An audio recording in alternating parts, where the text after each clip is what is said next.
నమస్కారం. సుమన్ టీవీకి స్వాగతం. ద్వాదశ రాశుల వారికి ఆగస్టు మాసంలో నవగ్రహాల సంచారం ఎలా ఉంది? వాటి వల్ల ఎటువంటి ఫలితాలు ఏర్పడనున్నాయి? దానికి ఎటువంటి పరిహారాలను పాటించుకోవాలి? ఈ విషయాన్ని తెలియజేసేందుకు మనతో పాటు ఉన్నారు ప్రముఖ జ్యోతిష్య శాస్త్ర పండితులు, జ్యోతిష్య రత్న, జ్యోతిష్య చక్ర వైభవ నిపుణ డాక్టర్ రాళ్లపల్లి రవికుమార్ గారు. గురుగారు నమస్కారం. నమస్కారం. గురుగారు, ఈ ఆగస్టు మాసంలో ద్వాదశ రాశులకి ఎలా ఉండబోతుందో తెలుసుకునే ముందు నవగ్రహాల సంచారం ఏ రకంగా ఉందో తెలియజేస్తారా? తప్పకుండా. శరదిందు సమాకారే పరబ్రహ్మ స్వరూపిణి వాసరాపీఠ నిలయ సరస్వతి నమోస్తుతే.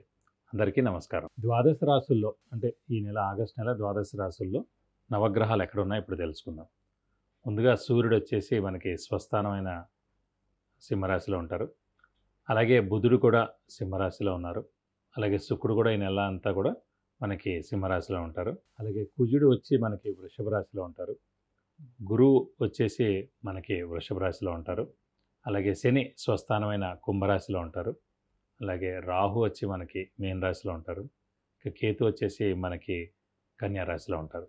ఇవి ఈ నవగ్రహాలు ద్వాదశ రాశుల్లో ఈ నెలలు కూడా ఈ స్థానాల్లో ఉంటారు.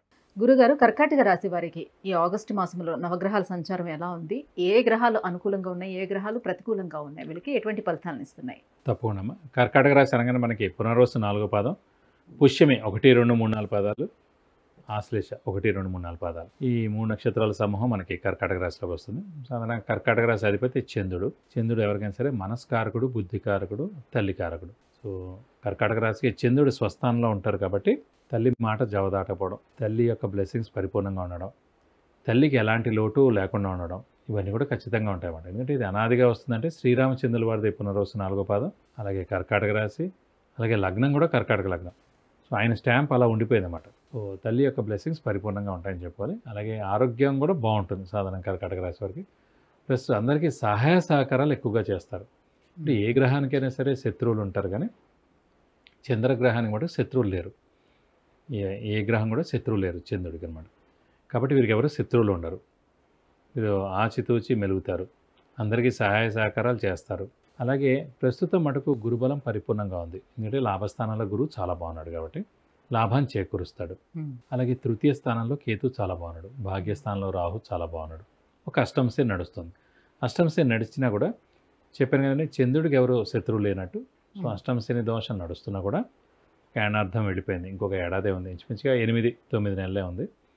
కాబట్టి అంత దోషం ఏం చేయడు. సాధారణంగా అష్టమశనిలో స్థానచలనం చేయిస్తూ ఉంటాడు. ఇల్లు మార్పు కానీ, ఉద్యోగ మార్పు కానీ, లేదంటే ట్రాన్స్ఫర్ అవ్వడం కానీ, లేదంటే వేరే ఊరు వెళ్ళి జాబ్ వెతుక్కోవడం కానివ్వండి. సాధారణంగా భార్య భర్తలు ఉంటే కనుక భర్తకి ట్రాన్స్ఫర్ అవ్వడం కానీ, కొంచెం ఎడం అనేది మటుకు ఉండేందుకు అవకాశాలు ఉన్నాయి భార్య భర్తల మధ్య. ఎందుకంటే స్థానచలనం అనేది ఖచ్చితంగా. ఎందుకంటే భార్య భర్తలు ఇద్దరు ఒకటే ఇంట్లో ఉంటారు. సో ఒకరికి అష్టమశని నడుస్తున్నప్పుడు ఎవరెవరు దాన్ని మిగతా ఇది కూడా తీసుకోవాలి. కాబట్టి అష్టమశని అనేది కేవలం ఉద్యోగస్తులకే ఉంటుందా, వ్యాపారస్తులుగా నాకు చెప్పుకోవచ్చు అండి. ఇప్పుడు ఫర్ ఎగ్జాంపుల్ అయినా వ్యాపారం కొంతమంది ఇక్కడ చేస్తూ ఉండొచ్చు, మనకి మంచి అవకాశం వచ్చి వేరే ప్లేస్లో చేస్తుండొచ్చు. ఈ అష్టమశని నడుస్తున్నందుకు స్థానచలనం అక్కడ అయ్యి వాళ్ళు అక్కడ వ్యాపారం చేస్తున్నట్టు. మళ్ళీ నెక్స్ట్ ఏడాది మే అవ్వగానే అష్టమశని వెళ్ళిపోతుంది కర్కాటక రాశి, మళ్ళీ వాళ్ళు వెనక్కి వచ్చేస్తారు. కాబట్టి అంటే కొంచెం గ్యాప్ మటుకు వస్తుందన్నమాట భార్య భర్తల మధ్యన. లేదనుకోండి, పెళ్లి కాని వాడి కనుక తల్లిదండ్రులతో ఉంటారు కాబట్టి ఆ కొడుకు వాళ్ళిద్దరి మధ్యన, సో వేరే ఊరు వెళ్ళడం. లేదు, తల్లిదండ్రులతో పాటే భార్యాభర్తలు కూడా ఉంటారు అనుకోండి, అప్పుడు భార్యాభర్తలు కలిపి వేరే ఊరు వెళ్ళిపోవడం.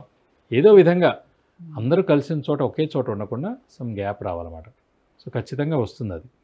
అలాగే గవర్నమెంట్ జాబ్ వాడు ఉన్నాడు, అయ్యో మాకైతే ఏం మార్పు ఉండదంటే సెక్షన్ మార్పు ఉంటుంది. రోజు చూసే బాస్ ఉండకపోవచ్చు, వేరే బాస్ ఉండొచ్చు, వేరే సెక్షన్ ఉండొచ్చు, వేరే బిల్డింగ్ ఉండొచ్చు, అసలు వేరే పనే, రోజు మీరు చేసే పని కాకుండా వేరే పని ఉండొచ్చు. కాబట్టి ఏదో ఒక మార్పు ఖచ్చితంగా ఉంటుందండి. ఎందుకంటే అష్టమశని అయినా అర్ధాష్టమశని అయినా 2.5 సంవత్సరాలు. ఆ సమయంలో ఖచ్చితంగా ఇలాంటివి ఏమైనా లేదు, ఇవన్నీ కాదంటే ఇల్లు మారచ్చు, ఇక సొంత ఇల్లు అన్నారనుకోండి, అప్పుడు ట్రాన్స్ఫర్ అవ్వచ్చు, ఏదో ఒకటి జరగడం ఖాయం. సో ఖచ్చితంగా ఇంకోటి ఏంటంటే కొంచెం దూరం కూడా. ఫర్ ఎగ్జాంపుల్ మామూలుగా వాళ్ళ ఆఫీసు చాలామంది అరగంట 1 అవర్ లోపల వెళ్ళొచ్చేస్తుంటారు. కొంతమంది బాగా దూరం అయినప్పటికీ 2-3 అవర్స్ వెళ్ళడానికి, 2 అవర్స్ రావడానికి పడుతుంది.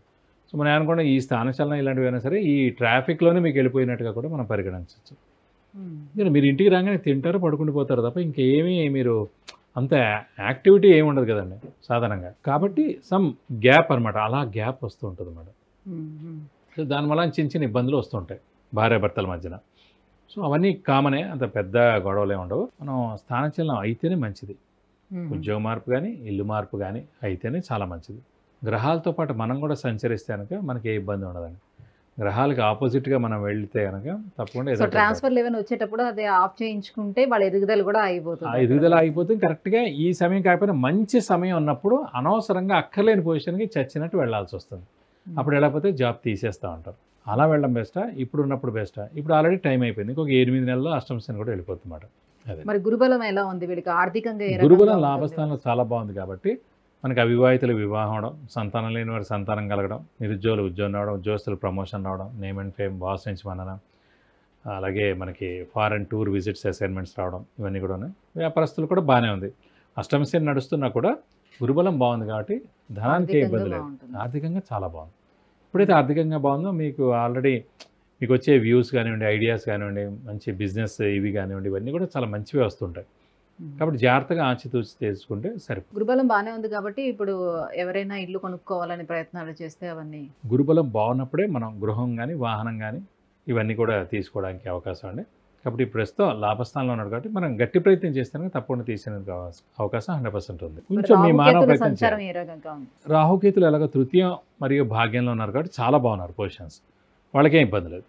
దోషం వల్ల ఏంటంటే కొంచెం అష్టమ శని దోషమే తప్ప మేజర్గా అయితే ఇంకే దోషాలు లేవండి. సో వచ్చే ఏడాదికి వచ్చేటప్పటికి నా ఎలానో భాగ్యస్థానంలోకి శని కూడా వచ్చేస్తారు కాబట్టి అప్పుడు ఇంకా చాలా బాగుంటుంది.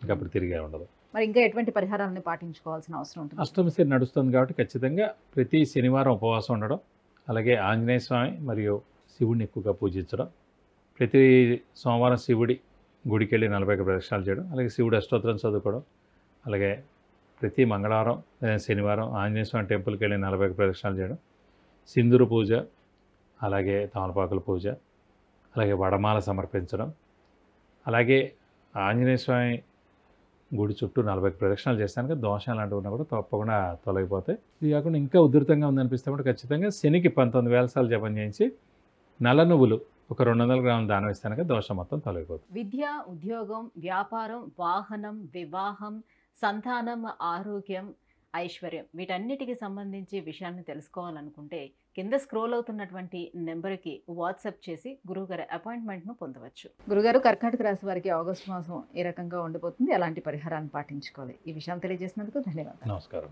సుమన్ టీవీలో మీ పర్సనల్ అండ్ బిజినెస్ ప్రమోషన్స్ కోసం కింది నెంబర్కి కాంటాక్ట్ చేయండి.